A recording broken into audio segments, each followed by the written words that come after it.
एक बार एक व्यक्ति बड़ा निराश होकर बुद्ध के पास आया और बड़े दुखी मन के साथ बुद्ध से बोला, है महात्मा, मैं अपनी ज़िंदगी में बड़ा परेशान हो गया हूँ। मैं जो भी काम करता हूँ मुझे उसमें सफलता मिलती ही नहीं है। मैंने हर तरह के व्यापार में हाथ डाला। मैंने 6 महीने में 4 व्यापार बदल दिए, लेकिन वहाँ से मुझे सिर्फ निराशा हाथ आई। और अब मेरी हालत ऐसी हो गई है कि अब तो मेरे पास भोजन जुटाने के भी पैसे नहीं हैं। और मैंने किसी से ये सुना है कि आपके पास जो कोई भी जाता है आपके आशीर्वाद से उसकी ज़िंदगी बदल जाती है। हे बुद्ध, कृपया मुझे भी अपना आशीर्वाद दें जिससे मेरी ज़िंदगी सुधर जाए और मैं पैसे से माला माल हो जाऊं। ये सुनकर बुद्ध मन ही मन मुस्कुराए और उस व्यक्ति से बोले, बताओ तुम्हारी क्या ख्वाहिश है, तुम क्या चाहते हो। वो आदमी बोला, है बुद्ध, मेरी ये चाहत है कि मैं हीरे का बहुत बड़ा व्यापारी बनूं। क्या आप मेरी ये इच्छा पूरी कर सकते हैं। बुद्ध ने कहा, बिल्कुल, तुम्हारा यह सपना जरूर पूरा होगा। मैं तुम्हें एक हीरा और एक मोती देता हूँ, उससे तुम जितने चाहो उतने हीरे और मोती बना लेना। बुद्ध की ये बात सुनकर उस युवक के मन में उम्मीद की एक नई किरण जग उठी। फिर बुद्ध ने उस युवक को अपनी हथेली बढ़ाने को कहा।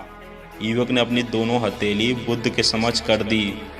बुद्ध ने सबसे पहले उसकी एक हथेली में अपना हाथ रखा और कहा, यह दुनिया का सबसे कीमती हीरा है। इसे समय कहते हैं। इसे जोर से अपनी मुट्ठी में जकड़ लो। इसके द्वारा तुम जितने चाहें उतने हीरे बना सकते हो। इसे कभी भी अपने हाथ से निकलने मत देना।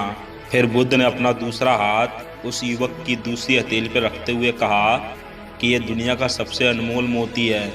इसे धैर्य कहते हैं। जब तुम्हें किसी कार्य में समय लगाने के बाद भी मनचाहा परिणाम ना मिले, तब इस धैर्य नामक मोती को धारण कर लेना। यदि ये मोती तुम्हारे पास है तो तुम जो चाहो वो हासिल कर सकते हो। युवक ने बड़े ध्यान से बुद्ध की बात सुनी और अब इसे सब समझ में आ गया और वो बुद्ध को धन्यवाद देकर वहाँ से चला गया। उसे ज़िंदगी में कामयाब होने के 2 गुरु मंत्र मिल गए थे। अब उसने ठान लिया कि वो कभी भी समय बर्बाद नहीं करेगा और सदा धैर्य से काम लेगा। इसके बाद उसने एक हीरे के व्यापारी के यहाँ काम करना शुरू किया और दिल लगाकर पूरी ईमानदारी के साथ काम करता रहा। कुछ वर्ष बीतने के बाद अब वो इस व्यवसाय की बारीकियों को समझ चुका था और फिर इसके बाद उसने अपना सपना साकार किया और हीरे का बहुत बड़ा व्यापारी बना। दोस्तों, इस कहानी ने हमें ये सिखाया कि हमें कभी भी अपना समय बर्बाद नहीं करना चाहिए और कोई भी चीज़ रातों रात पूरी नहीं होती। उसके लिए हमें धैर्य रखना होता है। इसलिए बजाय कि आप चिंता करें और उम्मीद हार जाएं, आप धीरे धीरे ही सही धैर्य के साथ अपना काम करते जाएं।